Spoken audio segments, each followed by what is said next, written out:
Buenos días, alumnos de Callao. Iniciamos con el curso de Historia Universal. El tema a tratar el día de hoy es el imperialismo. 1. Concepto.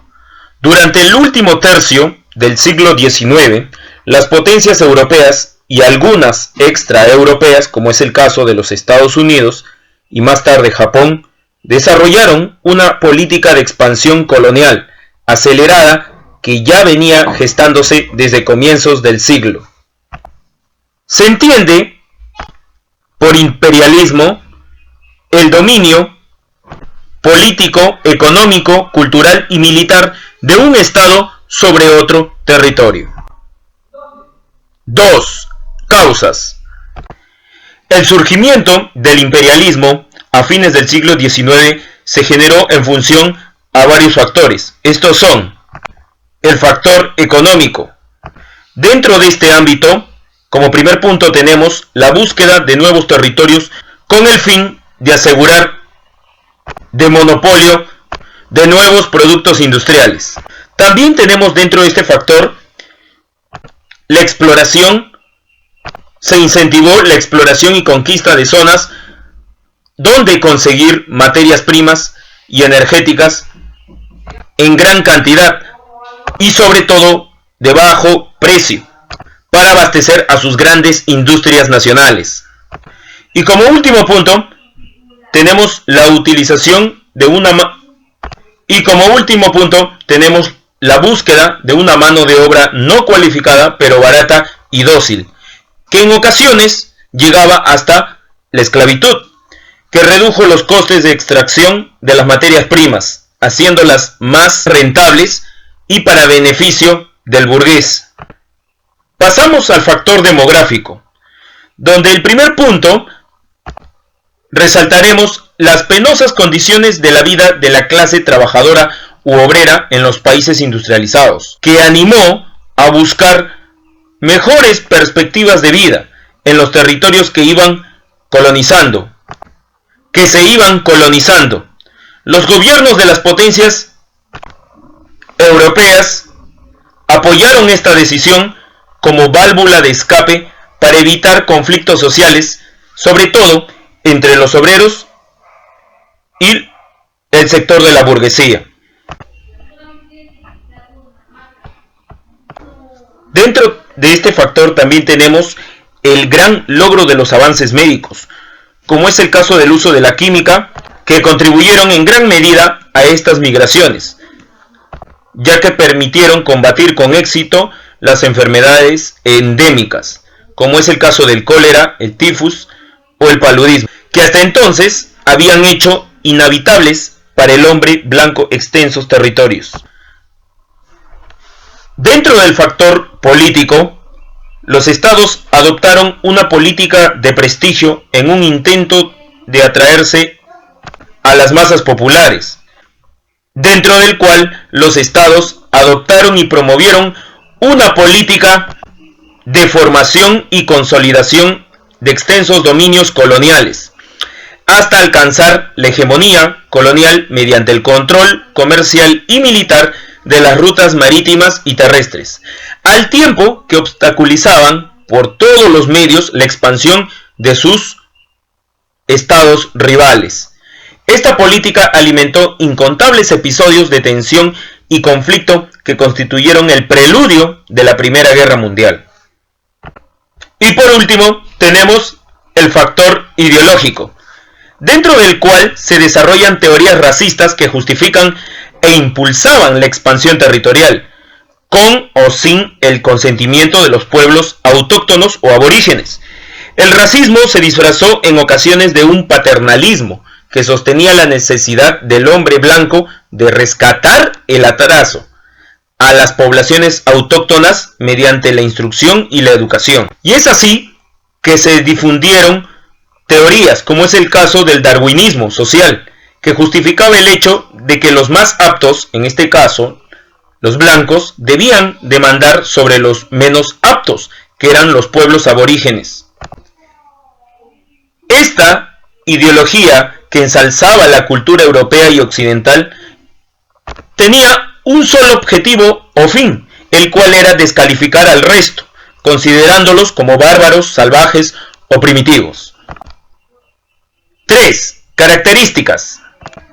Este fenómeno, llamado imperialismo, se desarrolló dentro del margen de tiempo a finales del siglo XIX, precisamente en el año 1870 hasta las primeras décadas del siglo XX, es decir, hasta el año 1914, cuando estalla la Primera Guerra Mundial. Dentro de la siguiente característica, podemos establecer notoriamente la diferencia entre el imperialismo y el colonialismo, que se desarrolló entre el siglo XVI hasta el siglo XVIII. Entonces, las diferencias radican que el colonialismo simplemente se controlan algunas zonas estratégicas, todo lo contrario al imperialismo, el cual se realiza una conquista sistemática de la mayor cantidad de territorios posibles en todo el planeta. Como siguiente rasgo, si hablamos de imperialismo, tenemos que hacer uso de dos términos comunes, los cuales son metrópoli y colonias. La metrópoli es aquel estado creador del imperio y que tiene sometido a todos los territorios colonizados. Por ejemplo, es el caso del Imperio Británico o inglés. Y las colonias son territorios dominados por la metrópoli. Ejemplo, la India, que fue una de las colonias más relevantes a finales del siglo XVIII y principios del siglo XIX del poder inglés. Y como última característica o rasgo tenemos las modalidades de la dominación. Estas variaron según las circunstancias y el lugar, adoptando diversas modalidades, tales como las colonias de explotación, las colonias de población, el protectorado y las concesiones. Entonces, comenzamos con la primera modalidad, las colonias de explotación. Fueron aquellos territorios que por el derecho de conquista habían caído en el poder de la metrópoli. Esta imponía sus funcionarios o gobernadores y también las instituciones quienes fiscalizaban. Estas fueron las más extendidas, pero no se fomentaba la población extranjera, ya que de estos territorios lo único que se realizaba era la explotación de la materia prima, con la ayuda de los mismos aborígenes, los cuales eran sometidos a una condición de esclavitud. La segunda modalidad se hace llamar colonias de poblamiento. A diferencia de la colonia de explotación, aquí sí se promueve la llegada de varias comunidades extranjeras. Se promueve la fuerte migración o llegada de los extranjeros provenientes de la metrópoli, donde los nuevos colonos o habitantes se asientan y permanecen, mientras que la población autóctona o aborigen queda relegada a un segundo plano o son sometidos a una política de exterminio racial. Como tercera modalidad tenemos el protectorado. Eran aquellos territorios donde se respetaba el gobierno indígena, responsable de la actividad interior del territorio, mientras que la política exterior y militar era gestionada por la metrópoli o potencia dominante. En la práctica, al seguir las directrices marcadas por esta, los territorios quedaban sujetos a la soberanía de la potencia con la que habían pactado. Fue un modelo utilizado por el Imperio francés y el Reino Unido. Y como última modalidad tenemos a las concesiones. Eran aquellos territorios cedidos o alquilados por estados independientes a la metrópoli, codiciados por sus intereses estratégicos o comerciales. Fue el caso de China, que tras la guerra del opio hubo de ceder alguno de sus puertos, es el caso de Hong Kong, el cual se lo cedió a través de esta modalidad llamada concesión al Reino Unido en el año 1997. 4. Los grandes imperios. Entonces, vamos a iniciar con los imperios europeos. Y comenzamos con el Imperio Británico. Fue el imperio más importante de todos. Alcanzó su etapa de mayor esplendor en tiempos de la reina Victoria, del año 1837 al año 1901. Es por ello que también es conocida esta época en el Reino Unido como la Era Victoriana. Abarca los 5 continentes, su expansión masiva, y tenía como colonia principal a la India, bautizada por el poder británico como la joya de la corona. La India fue sin duda la colonia más importante del poder británico. Se trataba de una colonia de explotación, como ya lo habíamos especificado hace breves momentos. Tras su desindustrialización, se convirtió en la principal suministradora de materias primas, como es el caso del algodón, el yute, el té, etc., constituida como el eje del imperio. Para facilitar el desplazamiento de las materias primas que provenían de la India hacia el Reino Unido, durante la época victoriana se ordenó construir el famoso Canal de Suez, lo cual agilizó notablemente el comercio tanto en tiempo y dinero. Para mantenerla protegida de los territorios coloniales de otras potencias, Gran Bretaña creó en torno a ella una serie de estados tapón, mientras que en el continente africano Inglaterra estaba interesada en mantener el control de norte a sur de la zona oriental del continente. De esta manera, el Imperio Británico se adueñó de una de las áreas más ricas del África, el sur, pródigo en oro y diamantes, y en donde instaló colonias de poblamiento, y el Valle del Nilo, en el sector de Egipto y Sudán, destacaron sus fértiles cultivos de algodón.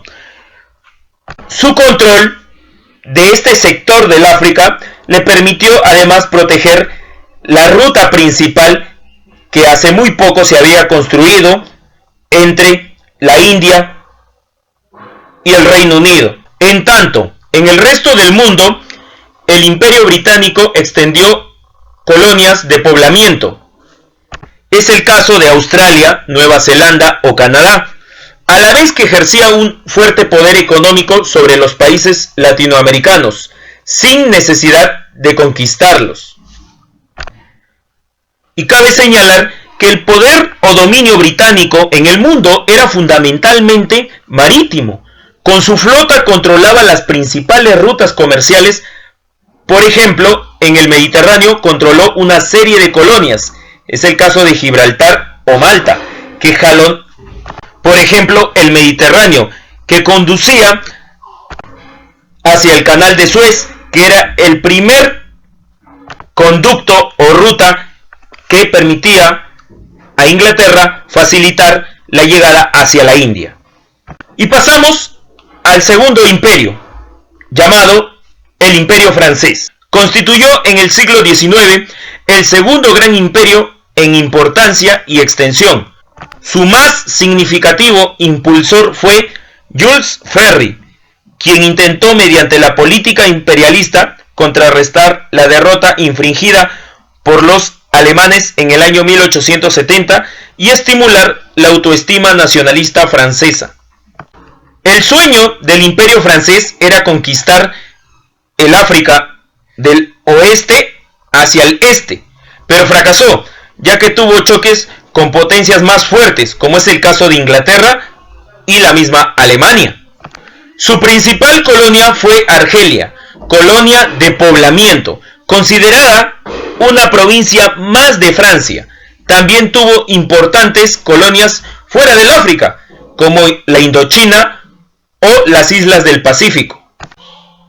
El Imperio Alemán también logró anexionar territorios. Tras la Conferencia de Berlín, una de sus grandes posiciones fue el sector occidental de África.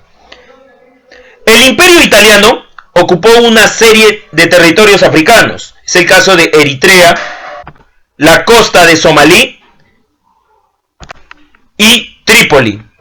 En el caso del Imperio Portugués, reafirmó y aseguró su presencia en territorios africanos, como es el caso de Angola y Mozambique, ubicados al sur de este continente. Y el Imperio Español, tras una guerra con los Estados Unidos, perdió en 1898 sus colonias ultramarinas. Sin embargo, conservó en África Occidental los territorios de Ifni, Río Muni y Fernando Po. Ahora sí, pasamos a dar a conocer la expansión de los imperios. En el caso del Imperio de Bélgica, tuvo bajo su posición la cuenca del río Congo, cuyo territorio formaba parte del patrimonio personal del rey belga Leopoldo II. Y ahora sí, pasamos a detallar los dominios de los imperios extraeuropeos. Y así iniciamos con el Imperio Norteamericano, o también llamado el Imperio de Estados Unidos.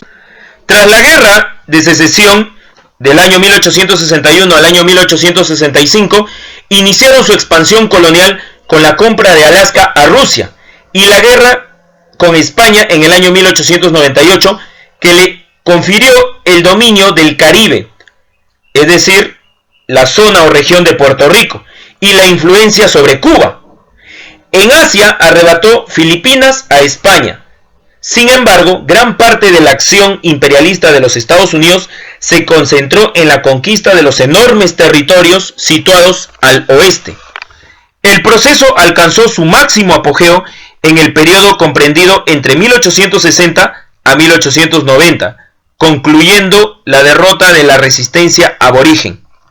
No obstante, el imperialismo norteamericano se fundamentó no tanto en la ocupación de territorios fuera de su ámbito geográfico, como el control económico que ejerció sobre todo en el continente americano. En el caso del imperio japonés, tras la revolución de la era Meiji, de la cual ya vamos a hablar en la próxima clase, su rápida industrialización permitió anexar diversos territorios asiáticos, como es el caso de la Formosa y Corea, a costa de China. Más tarde lo hará con el territorio de Manchuria, tras la guerra contra Rusia. Sus ansias expansionistas se centrarán en el Pacífico y acabarán chocando con los Estados Unidos ya en la Segunda Guerra Mundial. 5. Consecuencias. Dentro de las consecuencias tenemos, en el ámbito demográfico, en general la población se incrementó como consecuencia de la disminución de la mortalidad, ocasionada por la introducción de la medicina moderna, occidental, y la persistencia de altas tasas de natalidad. Ello se tradujo en un desequilibrio entre la población y los recursos, que hoy en día constituye un grave problema para los estados surgidos desde la descolonización. No obstante, en algunas zonas la población autóctona sufrió una drástica reducción, especialmente en los inicios del imperialismo, como consecuencia de la importación de enfermedades desconocidas, como es el caso de la viruela y la gripe. En otros lugares, la población indígena fue simplemente reemplazada por colonos extranjeros en base a una política de exterminio. En el ámbito económico, fueron creados puertos, ferrocarriles y carreteras, encaminados a dar salida a las materias primas y productos agrícolas, que iban destinados a la metrópoli. Las colonias se convirtieron en abastecedoras de las mercancías necesarias para el funcionamiento de las industrias metropolitanas, en tanto que éstas colocaban las manufacturas en sus dominios. La economía tradicional, basada en una agricultura autosuficiente y de policultivo fue sustituida por otra de exportación, en régimen de monocultivo, ocasionando la desaparición de las formas ancestrales de producción y la extensión de los cultivos, como es el caso del café, el cacao, el caucho, té y caña de azúcar. Amplias zonas fueron roturadas para ser adaptadas a las nuevas exigencias económicas, dando lugar a notables cambios del paisaje y graves alteraciones del medio natural. El resultado es la agricultura de plantación que persiste hasta el día de hoy y que se encuentra en manos de las grandes multinacionales. Dentro del ámbito social, la mayor parte de la población autóctona fue objeto de un generalizado proceso de proletarización, que incrementó las abundantes reservas de mano de obra destinadas a la creación de infraestructuras y a la agricultura de plantación, mientras que la burguesía procedente de la metrópoli, integrada por comerciantes, funcionarios y terratenientes, copó los niveles altos y medios de la sociedad colonial.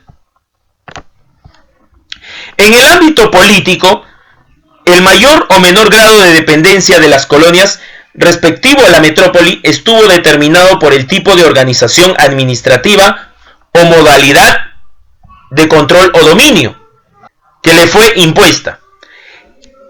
Esta imposición no estuvo exenta de conflictos que constituyeron el germen del antiimperialismo. En muchos casos, los aborígenes de las colonias demandaron los mismos modos democráticos que las metrópolis defendían para sí mismas, pero éstas negaban a sus colonias la libertad, la igualdad y la soberanía nacional. Un ejemplo muy claro se vio plasmado en el espíritu de estos movimientos revolucionarios. Fue el caso de la creación del Partido del Congreso de la India, liderado por un célebre personaje político llamado Mohamed Gandhi, quien fue el personaje que indujo al inicio de la liberación del pueblo de la India a manos del Imperio Británico. Entonces, así culminamos la clase de hoy. Espero que haya sido de su agrado al saber el contexto de cómo los grandes países industriales de Europa y de Norteamérica y también del lejano oriente, como es el caso de Japón, lograron obtener grandes colonias diseminadas en todo el planeta. Este fue el primer paso a lo que sería el gran conflicto de la Gran Guerra, que ya está a poco tiempo de iniciarse y de la cual también vamos a tratar en las clases sucesivas.